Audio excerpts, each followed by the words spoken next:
As this news out of The Independent says, Twitter CEO Jack Dorsey buying $10,000 in Bitcoin each week as he predicts massive price rise.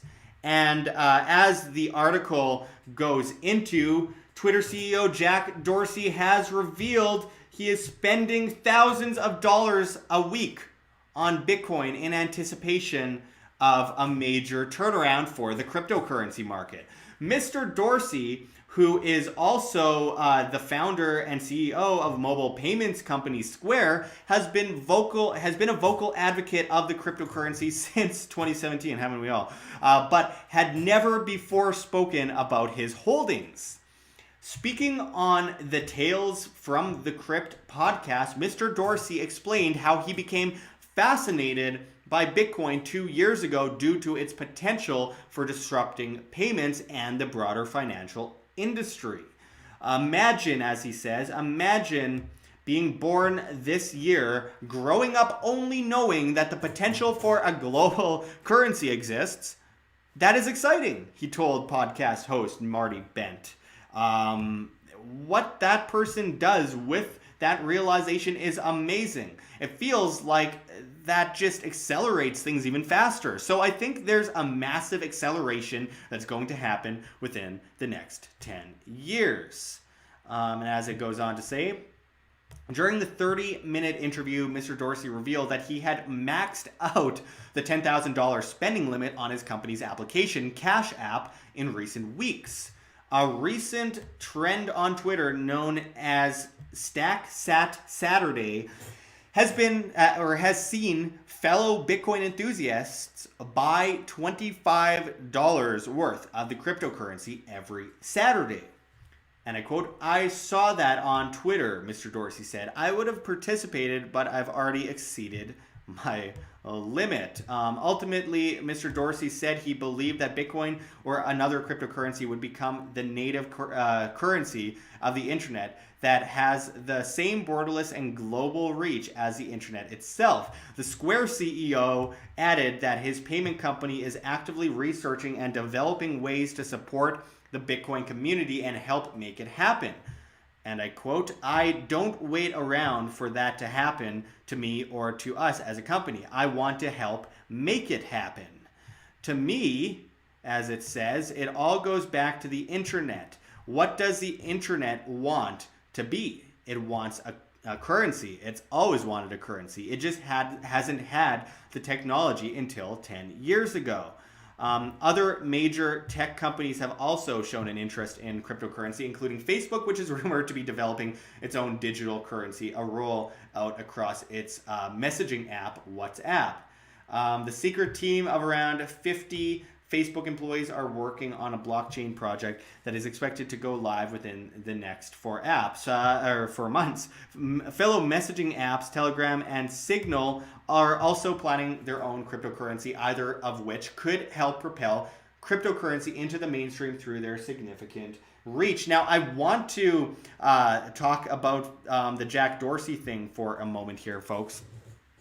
I think this is interesting because, first of all, look, I want to make it clear I'm not a fan of Jack Dorsey. I'm not a fan of Twitter. And we have to also look at it from the perspective of these companies are massively bubbled. When I first reported on it last year before the major dip, I mentioned how Twitter, among all the other major tech companies, the dot-com companies, so to say, have seen a bubble of 617% increase since the 2008 recession, which means that they haven't provided a whole lot. They're shooing away their own customers. They're not just shooing away conservatives, they're also shooing away liberals as well. There's different reasons, and they're just like restricting speech and making people, it's a normalization of censorship. And of course, they've had contracts with the government, which I don't support, and all that kind of stuff. With that said, he also mentioned global currency. Now, I know a lot of people are going to be triggered by certain buzzwords. Global currency, native currency, currency of the internet, and several things that he mentioned in this borderless, all that kind of stuff. Now, first of all, there's nothing wrong with a borderless currency, folks. Come on, it's the ability to freely transact between each other, and if it's global, if it's not under legal tender laws, then fine.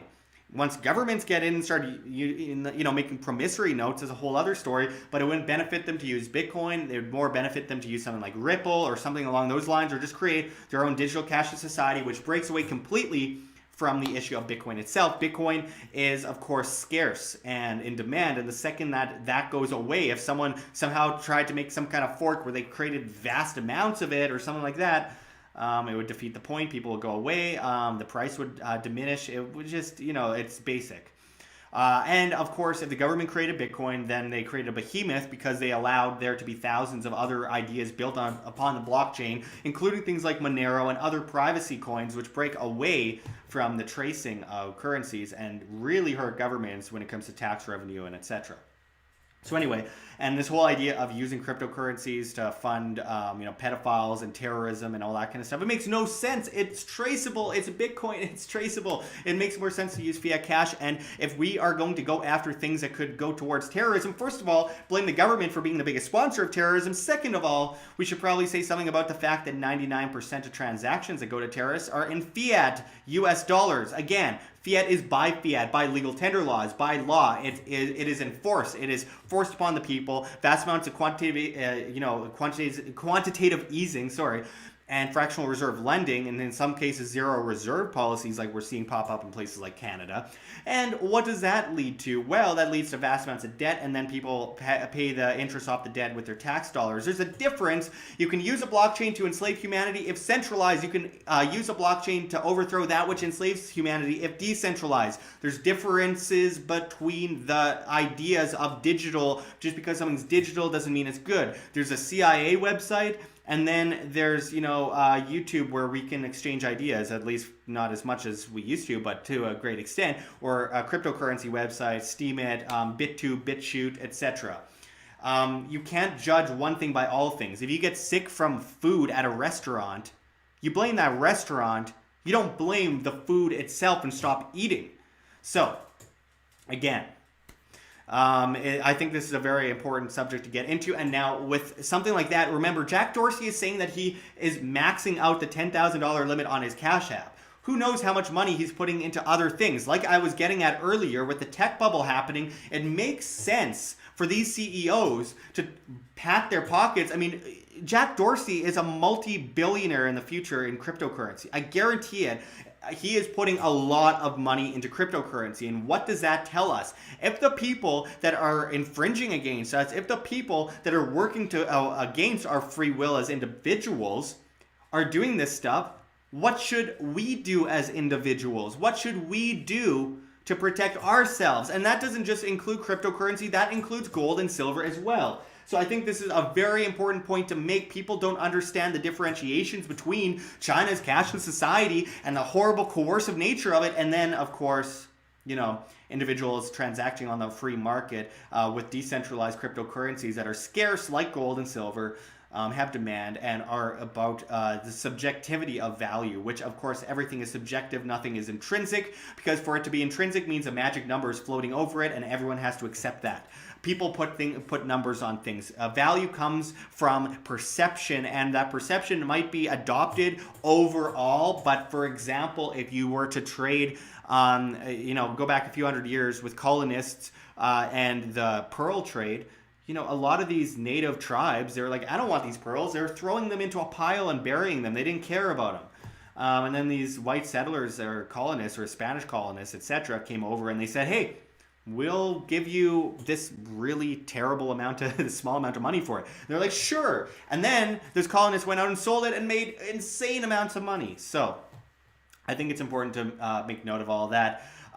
There's always going to be debate over cryptocurrency, and fine, but let the market react. Just don't let the government react. You as individuals have to build on this and not ignore things that are one way or another going to progress as time goes on. There's no doubt about it that we are going to see a massive change in the currency markets in the future as the US dollar inevitably crashes. It has to. All fiat currencies eventually revert to their true value of zero. As we close off this report, I want to quickly show the current prices of cryptocurrencies as according to CoinMarketCap. By the way, I love the ads that have been on CoinMarketCap lately. They're hilarious. Just like bear market, we're all depressed. Anyway, as We can see here Bitcoin 3,900. It's really testing that $4,000 to $4,200 mark right now. Ethereum at 134. EOS has been making some strides lately, but it keeps bouncing off its resistance. And what are we gonna do? Monero has been moving a little bit lately. I don't know. It's a bear market still. Don't get too excited. It's not really happening yet. Cardano is up 5.42% as I do this. All we can do is hope for the best. I mean, really, it's going to come down to what we as a market decide overall. So again, thank you for joining us again, everyone. We'll be back with you with much more on this subject. Oh yeah, and ignore the Facebook crypto.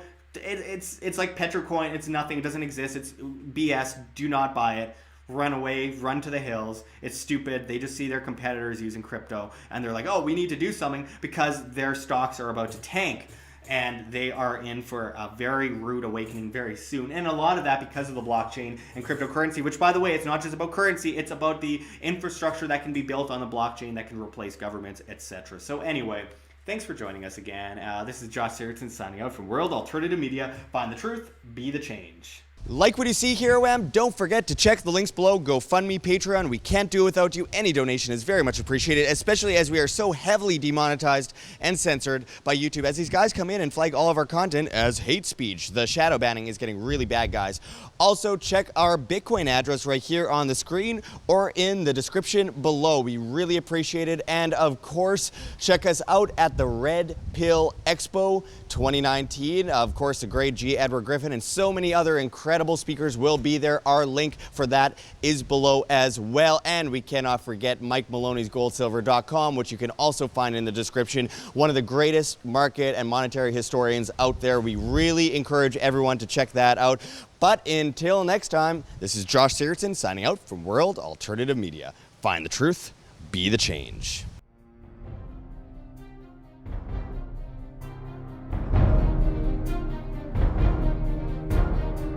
I'm sure you have already changed people's minds in your young age because you're involved, and I like that.